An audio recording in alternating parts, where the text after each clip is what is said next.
And we are live. Okey-dokey. So Jerry, you can start now.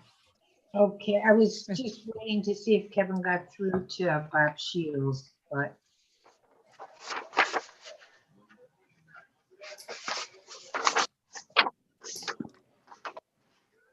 I sent it along, so we'll send okay, it to his email as well. okay, so we will start the meeting then, Virginia. Good evening and welcome to the Borough Council Special Meeting, October the 28th, 2020, 7 p.m. In attendance, we have Ms. Lopez, Present. Ms. Simero, Present. Solicitor Hayes, Present. Mr. Jenkins, Here. Mr. Mitchell, Present. Mayor Johnson, Present. Ms. Kehoe, Here. Mr. Kelly is not on at present, but we are awaiting him. Mr. Shields, we're also waiting for him. And we have our junior counsel, Mr. Thomas. First item on our Present. agenda is our public comment, Virginia. Do we have Okay, any? here comes, first of all, I'm just letting Bob Shields on. No, there was no public comment. I did not receive anything from anybody. Thanks, Kevin. No problem. Okay. Oops. So the next item on our agenda is our ordinance 2020-04, the SAPA update zoning ordinance. And we have Shannon Brown representing SAPA here with us this evening to see if council has any questions. We had all the information, volumes of it almost, but at any rate, an awful lot of work went into that, Shannon, and we thank you so much for that. But is there any questions that anybody has for Shannon Brown? Everyone feel like they're ready to vote on it next month when it comes up? Now's the time. Shannon's the man. He's got all the answers if you got the questions. Yeah, at our last SAPA meeting, I did clear that with everybody. We will be the first, if you do adopt it in December, we will be the first municipality to adopt it. And I think Solicitor Hayes has already addressed those things, how that adoption will take place. You would adopt the ordinance and the map and everything, and probably make the effective date conditional on the rest of the municipalities. The rest of the municipalities will probably be adopting late January and no later than early March as the schedule looks now. So we'll be the first ones. Actually, Virginia, will we be adopting this at our November meeting? No, we postponed it till December. No problem there then. No, but in our November meeting, we will have Shannon and Denise there to at least stop and recognize them. We thought it would make more sense than waiting until December because we have so much other stuff on the agenda in December. Okay, very good.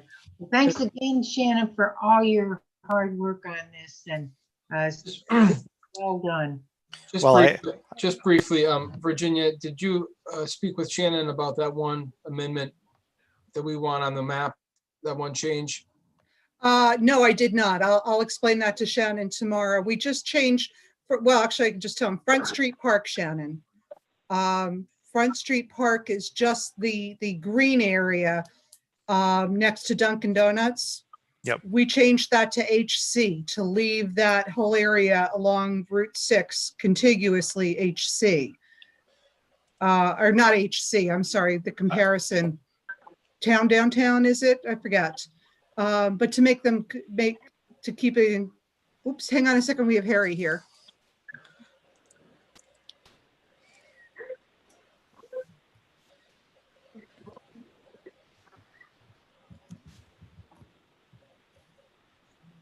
Harry?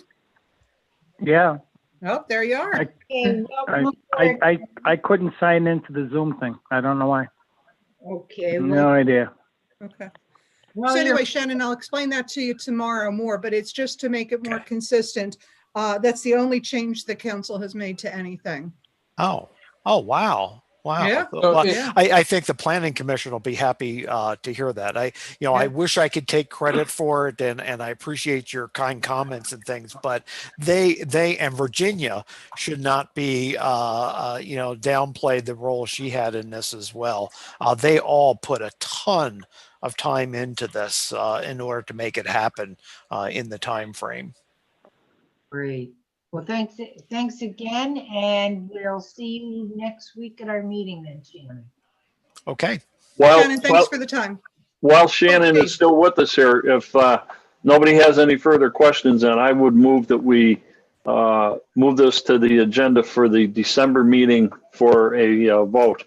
And that way, Shannon and Denise, should they have any more meetings, they can go back and let the SAPA committee know that we're going to be ratifying it at our December meeting.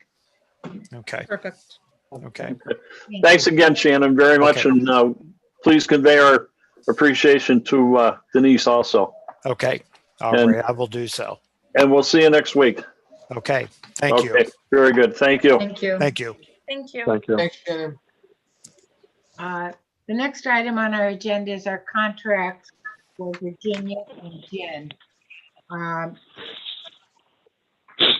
We would like to be able to vote on this at our next meeting.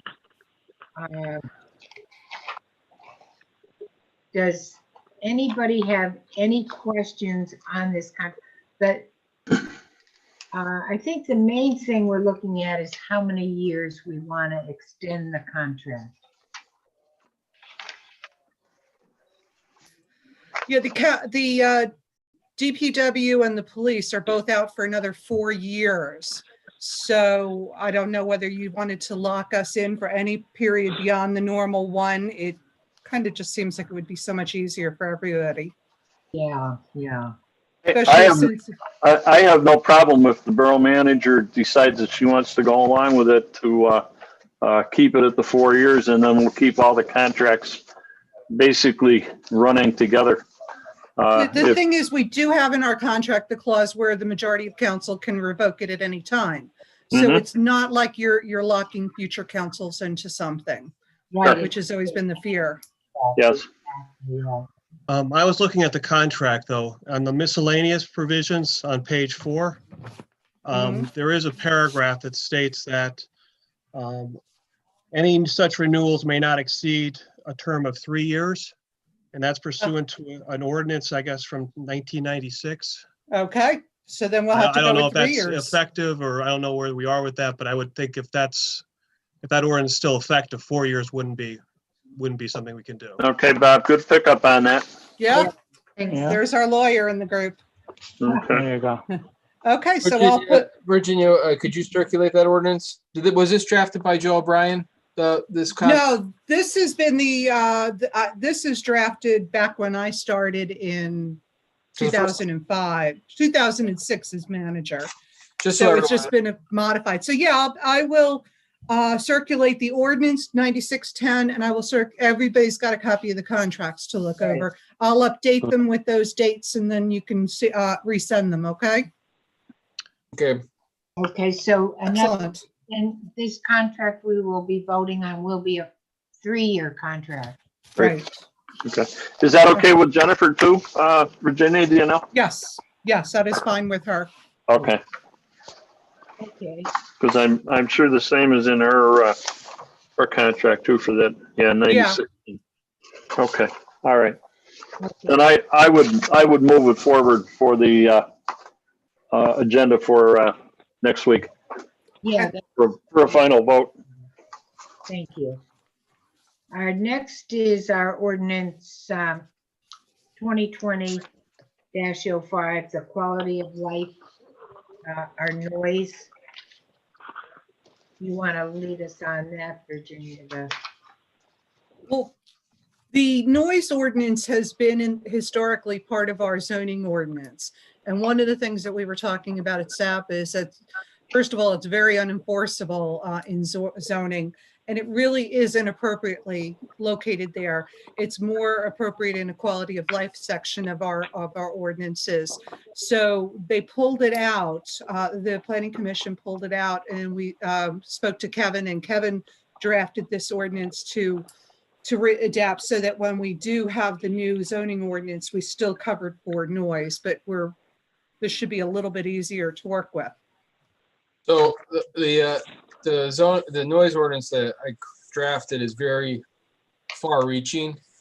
So if there's, I would ask you to review it. And if you think that it should be, or it may be possible that there's types of noise that have not been addressed in here that you want me to add, or if you feel that it goes too far, then please let me know and we can revise it.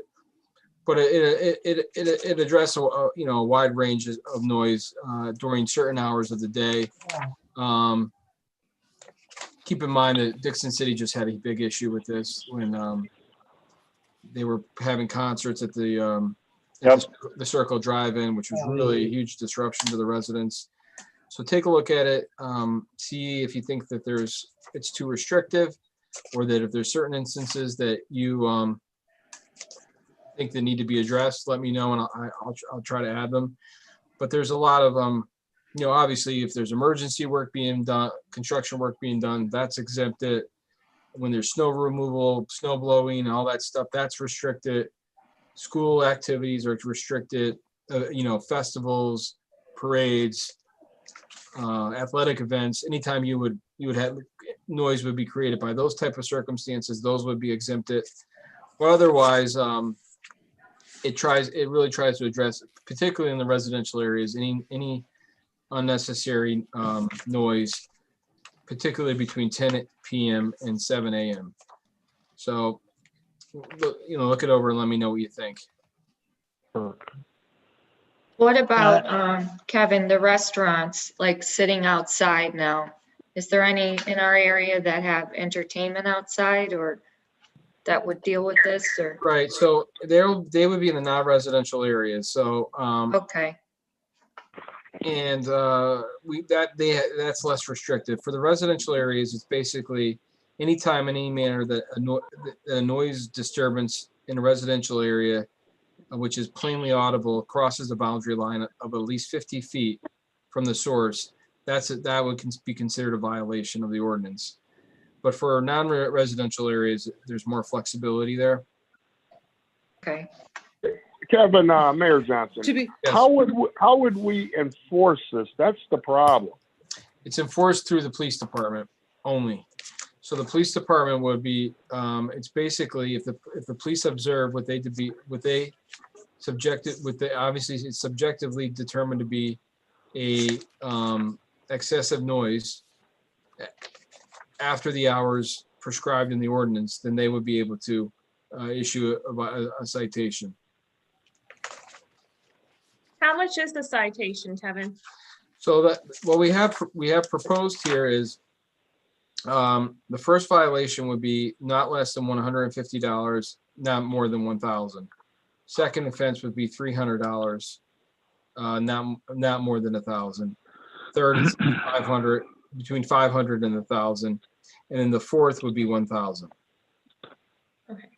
Is And that then The what, only problem, the only problem I have, Kevin, with that is when you say excessive noise, how do you gauge that to be excessive? How is that defined, right? Defined, right? Because we had this problem years ago when I was a police officer, and we cited a few people in George Clark's office as a magistrate, and they were talking about a machine that we didn't know how to run, and a decimal machine, I guess they call it. And we had hard times proving that it was excessive noise, and we lost the case. Yeah, well, I mean, we from my understanding, we don't have an instrument to measure the decibels. Yeah. So what what the police officers, I guess, could do is record it with their phone, or they could testify that it was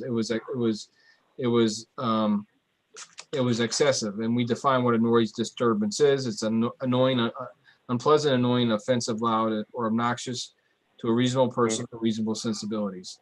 It's language that I've seen in other boroughs that has been upheld. Herman, that was the deficiency in our current zoning ordinance, was it was specified the volumes could not exceed certain decibels. So the only way you can prove that it was in violation is to have a decibel reading, which wasn't feasible. So this ordinance takes a different approach to it. Well, I understand where you're coming from. I really do, but I do know a lot of times on Winola Road, we have the tractor trailers coming down late at night, excuse me, late at night. And that was one of our problems, that we didn't have a decimal machine. And I just don't want to see us writing something up that we can't even enforce through the court system or the magistrate system. And it just doesn't make sense to me if you don't have the equipment to enforce the ordinance that we want to apply it to. And then would it also have to be, the noise be going on for a certain period of time? Would that also be one of the requirements? Or would it just have to be of a certain decibel? We have it defined that if it's after certain hours of a level that is determined by the police department to meet our definition of a noise disturbance, then a citation could be issued. Now, there's certain activities, specific certain activities that are, if they're conducted after certain hours, that are prima facie violations of the ordinance. Kevin, I have to say, I got an opportunity to review it, and it's very well written and everything. But I did think it's very broad. Right. I don't know, have you been an opportunity to really speak with the police officers about like enforcing it? Because a lot of it I understand, especially the time stuff, I think is good. Mhm. But a lot of the definitions are, it's very subject to interpretation. Right. Yeah. Yeah, that's right. Like I said, it's very broad. If you guys have, and I have not talked to the police officers and the mayor, if you want to share it with the department, and get their thoughts on it, I'm happy to take. This is just the first crack at it. Yeah. Yeah. I mean, and also, I don't know if the mayor could, in his experience, I mean, if there is an issue with somebody during the day as being loud or obnoxious or not being respectful of their neighbors, I mean, if a police officer asks them maybe to not make, this excessive noise, and they refuse to do that, maybe they can be cited for disorderly conduct or something like that. And they can kind of do it more on a case-by-case basis than having this broad language. But that would I don't know if the mayor has any thoughts on that. No, I think you hit a good point there. We'd have to probably go case by case. But the thing I was always wondering about as a council person, even as a mayor, is that we have these ordinances. We're coming up with these ordinances, and it really is how people determine what's illegal and how do we really enforce it. And to me, I've been a person that I don't want to sign off on an ordinance that I can't enforce. It just doesn't make sense to me. And I do understand, what I read so far, it's like you said, it's well written and everything, but I don't know if it's too broad or is it just too hard to enforce? Well, Mayor, I'm certainly, like I said, if you have specific suggestions on, I think it's important to have a noise ordinance on the books to enforce. If you have specific suggestions on how to enforce it, whether that's through purchasing a decibel instrument that measures decibels, or whatever suggestions you have, I'm certainly glad to incorporate them and revise the ordinance. I don't think that's a good idea to purchase an instrument to check the decibels, Kevin, because number one, then we're going to have to train somebody to use it, and then they're going to have to be available between the hours of 10 and 7 in the morning to operate it. I think it just gets into more of a more of a discussion than leaving the ordinance the way it is. And if we find that there are issues as we go along, then we can correct them. We certainly have enough, I think, capable people between yourself and Bob Shields in the law department that we can go over it again if we need to, and we can make revisions as we go along. But I do agree with you that we need to have something on the books so that should we find that we're having issues, then we have something to go with. And I also understand what Herman's saying, that he doesn't want the men out there just doing this frivolously. And I think the people that we have in our department, I think, are well enough experienced that we're not going to have that issue happen. So the way it basically is, so let me just give you an example. So specific prohibitions would be, number one, operating, playing, or permitting the operation or playing of musical instrument, radio, or audio equipment, including when the noise creating device is operated in a vehicle or hand carried on a public right of way or a public space, in a manner that intends to produce or reproduce or amplified sound in the following manner: at any time or to cause noise disturbance in a residential area and to be plainly audible across a property line and at a distance of 50 feet from the source. That shall be a prima facie violation, evidence of the violation of the ordinance, and not otherwise exempted. So in other words, if you're 50 feet away from the source, you can hear it, then it could be a violation. So you're saying, Kevin, a car with a speaker that's blasting away, yes. that if you can hear it 50 feet away, that's an offense. Right, or any other type of music or that's loud and like again, I'm the one. I'll tell you what, the model noise ordinance issued by the Pennsylvania Association of Boroughs was much broader than this, very, very open-ended. I try to be more specific without having the equipment to measure decibels. But again, I'm open to any suggestions. This is just the first crack at it. Yeah. Well, maybe once the mayor talks to the chief about this, we can certainly make a decision. Jerry, you're breaking up really bad. I think you got to get closer to the mic. Okay, can you hear me now? That's a lot better, but we didn't hear anything you said the last sentence. If the mayor couldn't sit down and have a conversation with our chief on this and go over the issues, and then we would be in a position to make a good decision on it. Right. Okay, no problem. Because I don't think we usually have no real complaints as far as noise or people with loud music. And I know issues where the police have gone and they've cut the music right down and that, so that there was never anything issued with it. But I understand this is, we want to make sure we have this nailed down for future issues. Shannon Brown wrote an article in the Pennsylvania Bar Institute magazine about the importance of having noise ordinances, and I think he recommended to Virginia that we draft one. So that's what prompted this, right, Virginia? Yeah, well, the zoning ordinance is not going to include it anymore. So we don't have, once we adopt the new zoning ordinance, we will not have any noise controls. So we needed to have something. And the one that we did have in our zoning was very specific. You had to be able to measure decibels. We didn't have the equipment and we didn't have the know-how or the availability of people to do that. So this gives us something that it may be, I mean, there's no law that can't be challenged, but at least this takes us a little bit closer to something that's enforceable. Okay.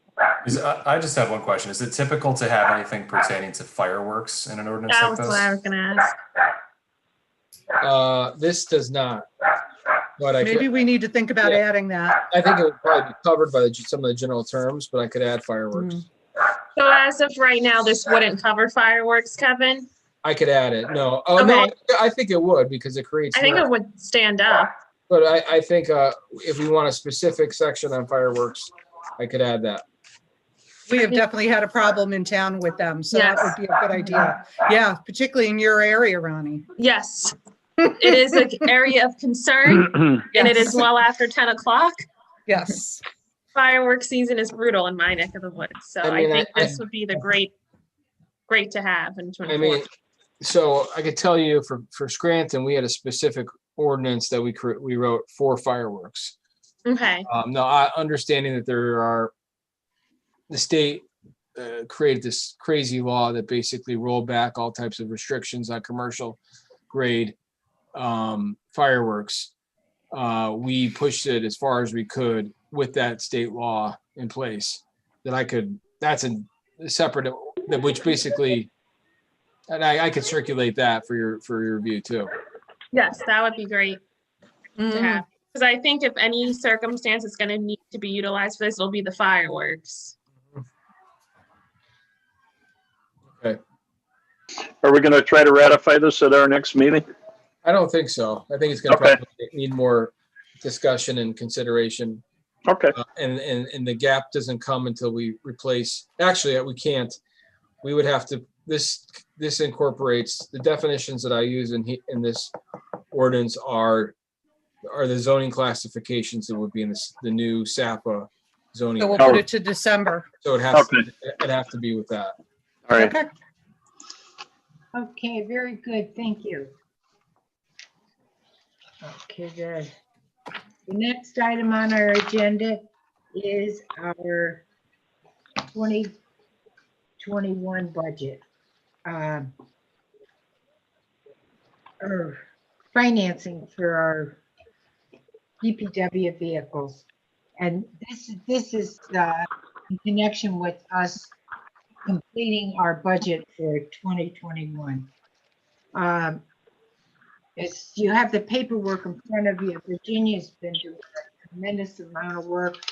Bob Shields, Josh Mitchell, and myself, we've been crunching numbers and working on this, but I think we've got two options that we feel we can go with. The one option would be to do a debt service that would be 2 mils in our taxes, or we can use the money that we have in our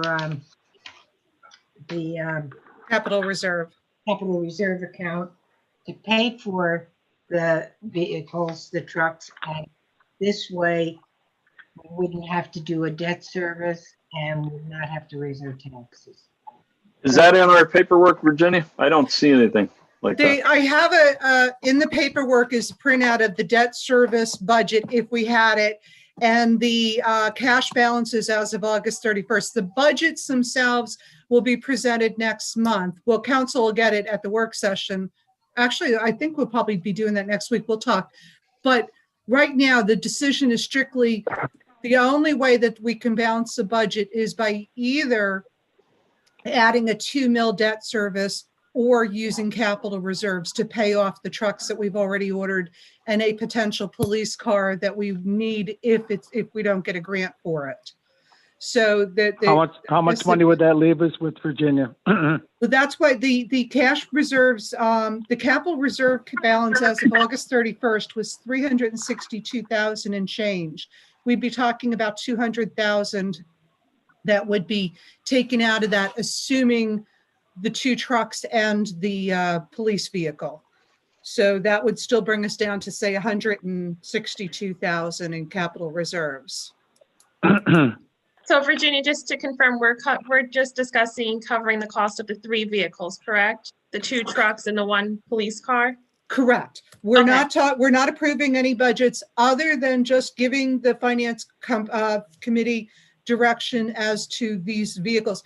And just to give you some history, the vehicles were in this year's budget, the 2 Okay. DPW vehicles. They were approved to be financed, but we haven't received delivery of them yet. And now that we're getting close to the delivery, which actually I'm supposed to start closing on them tomorrow, the question is, if we do the financing, there's no way we can balance the budget at maintaining the budget at the current millage.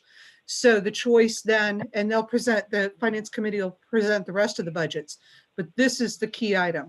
Do we want to finance these and use debt service to pay it? Or do we want to just take it out of capital reserves and have them paid off and done? That's So what I that think you should direction do. I need. That's what I would do. Taking it out of the capital reserve, that way it's just paid off for and done. If you're going to assess the taxpayers an increase, I don't think they'd go for that too much. No. If you got the cash on hand, use it. Right. Well, the Well, only that's thing what what the happens, capital reserve is for. what happens if we need the rainy day fund? Where do we go then? We'll only have Well, I $100,000. don't know what's considered an adequate amount of money. I don't know. Well, we can talk about this in a couple of different angles. First of all, we're talking about a budget of $3 million. So if we're talking about a capital reserve of 162,000, that is a scratch on the surface Right. towards the Right. budget. So if there was Yes. anything major, it's not a significant amount of money. On the other Right. hand, Josh had a good question, and he asked this of me last week. What has been our history with our capital reserve? What kind of balances have we maintained? How have we used it? And traditionally, we don't use a whole lot of capital reserves. We've once in a while picked out at it. We used it once in the last 5 years, and it was not a significant amount. And the only other time that it was significantly used was back in 2009 when we lost that lawsuit. Right. So, like I said, the 162,000 is not a good number.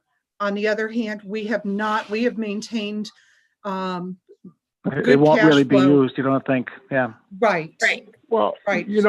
I feel that we maintained it pretty good, but I still think that with these big ticket items such as police cars and dump trucks, they should be included in the capital reserve.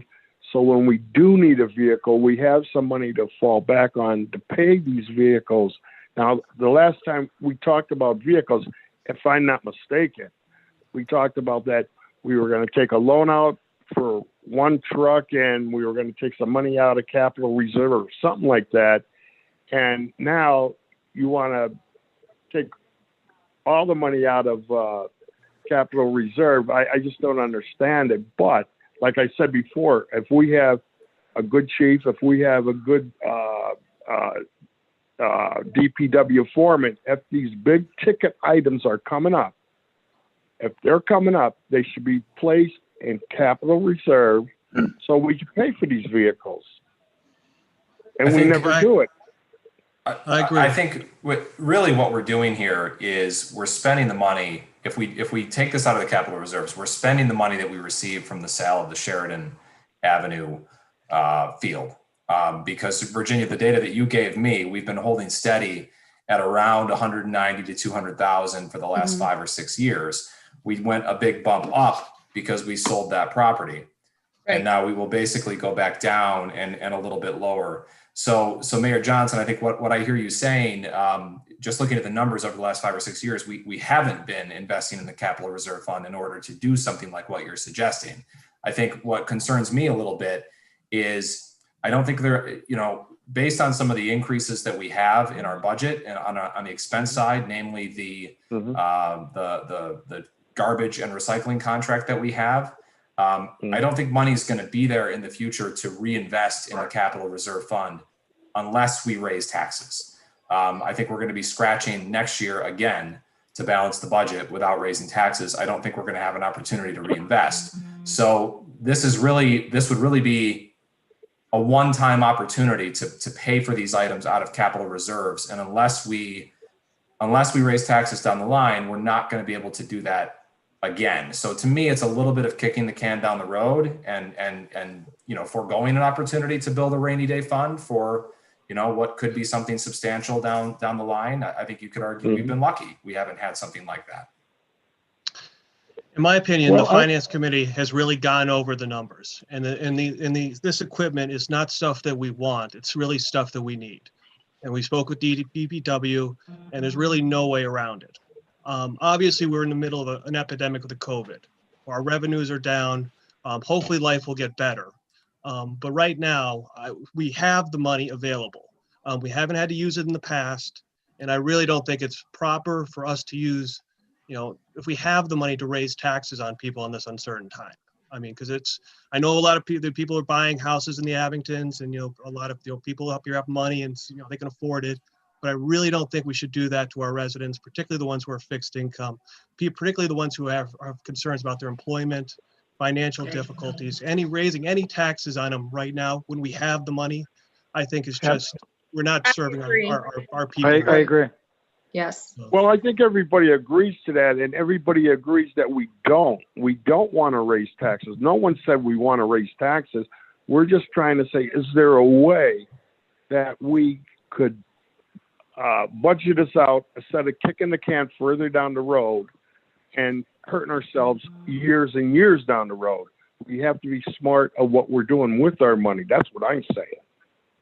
Well, also on that note, Mayor, our DPW vehicles they last how many years, Virginia? So that Most of our vehicles go in excess of 20 years, right.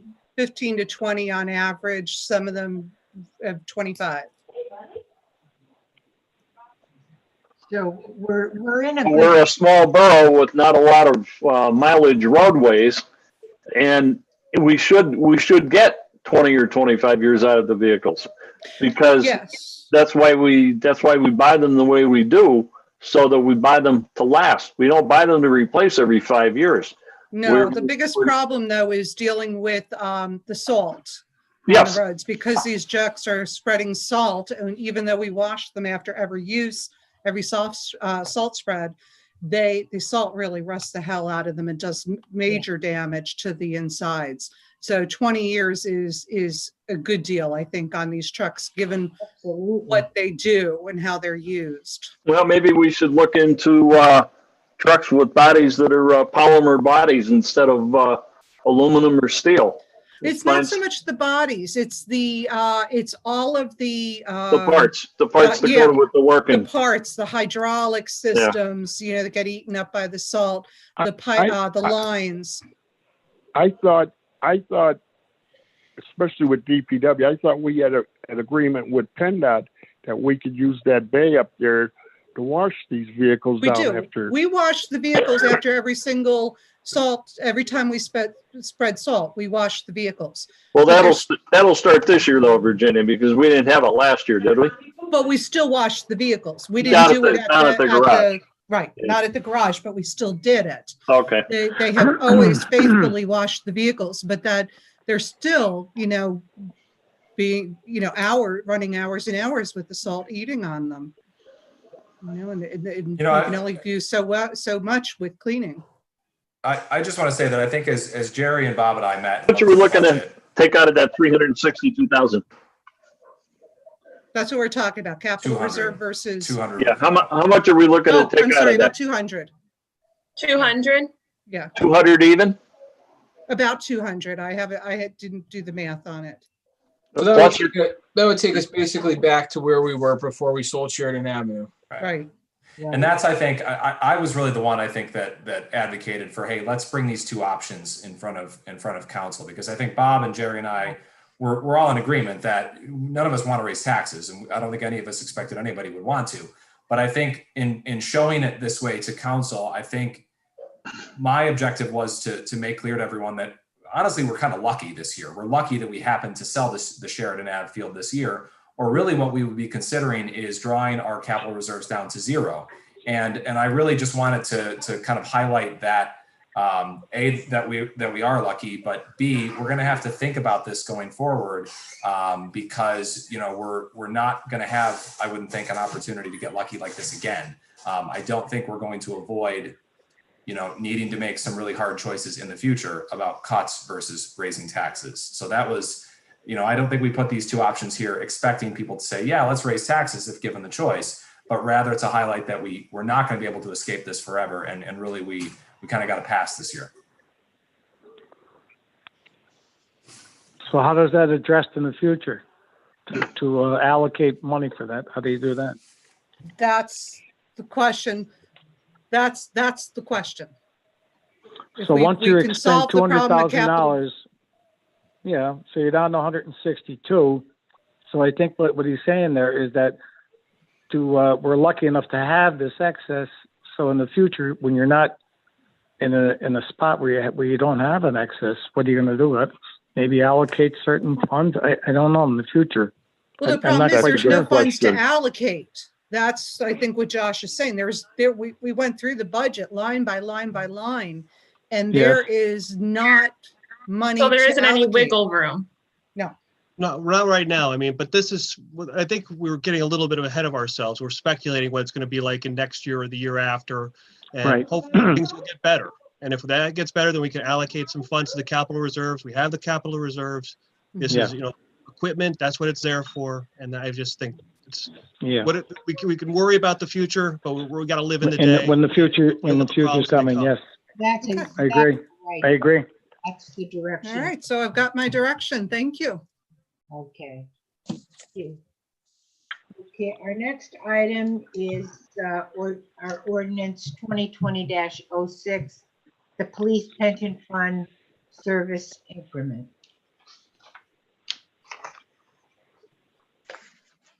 Was this written by Joe O'Brien? This was written by the actuary. Okay, I haven't seen this, just so everybody knows, until before this morning, so I haven't looked at it yet. Other than, going through it right before this meeting. We have a police contract that gives this increment. So we have to pass this ordinance in order to comply with the contract that we agreed to. Does this have anybody in mind, or is this for all the officers? It is for all the officers during the current contract Yep. that are eligible for retirement and have accrued enough years to take Okay. advantage of it. And who specifically does that include? I don't know whether it's appropriate to name names in a public meeting, Kevin? It's public information, right? That's public. Okay, Yeah. the only eligible officer right now would be Officer Shedlock. So then, is this specifically tuned for him? Yeah. Mm-hmm. Because I'm curious, because of the dates that are in here, it's December 2022, which means it's an additional 2 years of revenue that he's going to be entitled to. Oh, no, he Because won't. I thought when we were discussing this way back when, that we were going to try to get the possibility of an incentive for him to retire this year. It caps off at 5 500. years.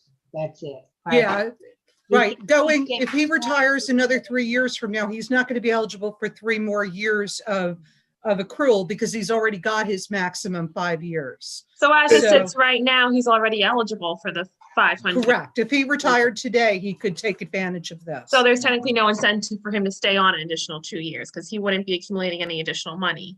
Exactly. Okay, so Right. he's already at his peak. Right, Right. he's already He's eligible He's for the not going to earn 500. more. Okay, He won't earn more as far as the increment is concerned. okay. By working longer, it affects what his pension might be if his earnings are greater now than they are next year.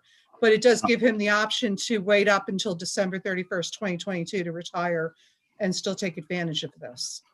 Now, Virginia, I know he's the only one eligible at this point, but by 2022, will there be Mm-hmm. a good amount of officers No. that Yep. will be eligible for this or no?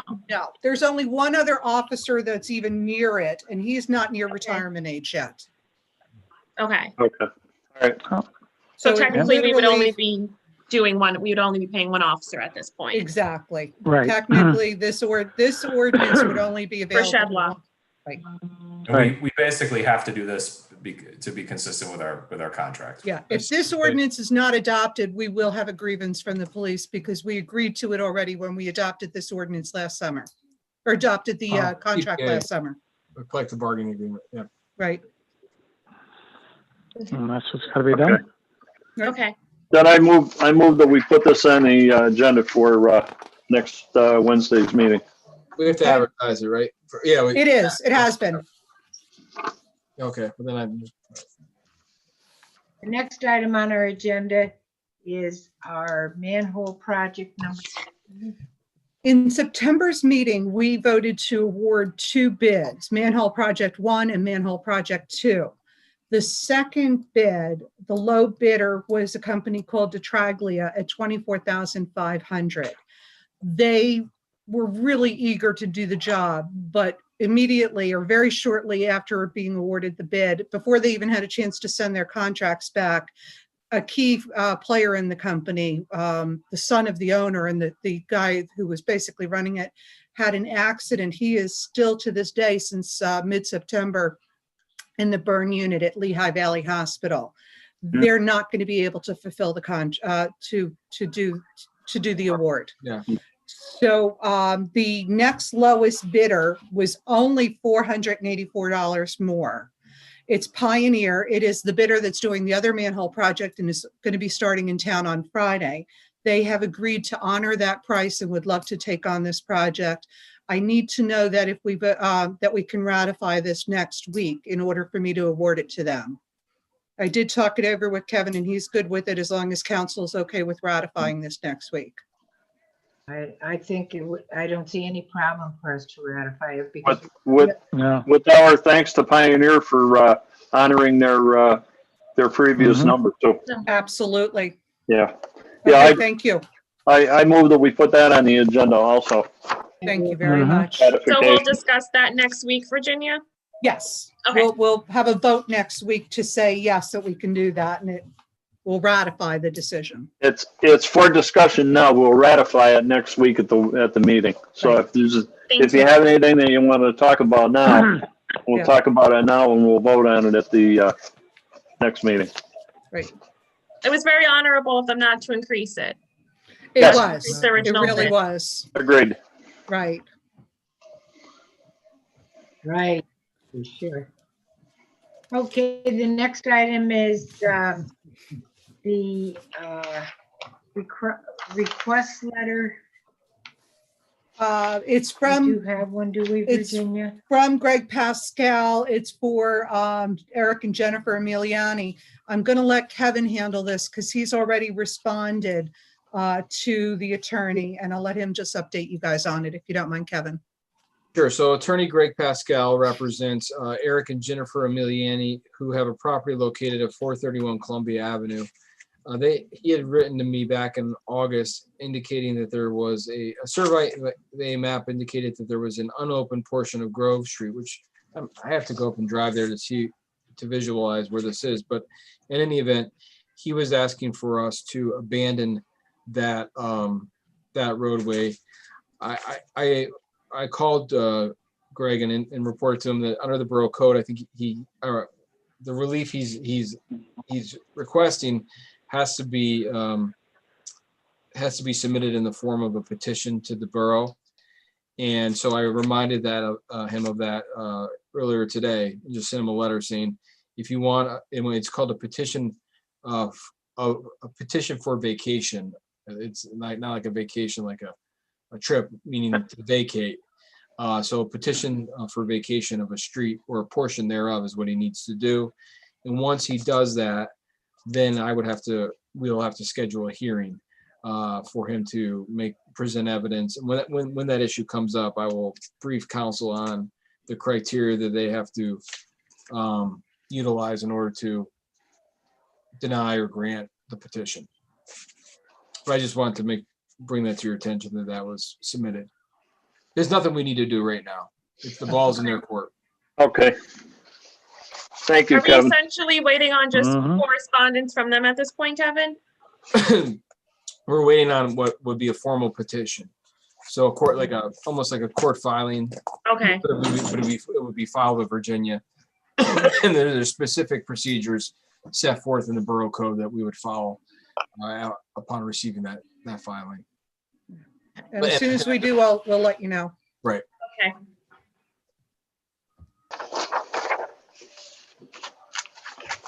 Okay, well, thank you very much. I appreciate your work on Jerry, that you need to get also. closer to your speaker. Oh, okay. Thanks again, Kevin, for your good work on that as usual. And we have to review our November agenda. And Which we other than basically that, did in the items today. we're ready to adjourn. Okay. Do we have a All right. motion to adjourn? I'll motion to adjourn. Well, we have a second. We don't need one for a work session. Nobody else wants to adjourn?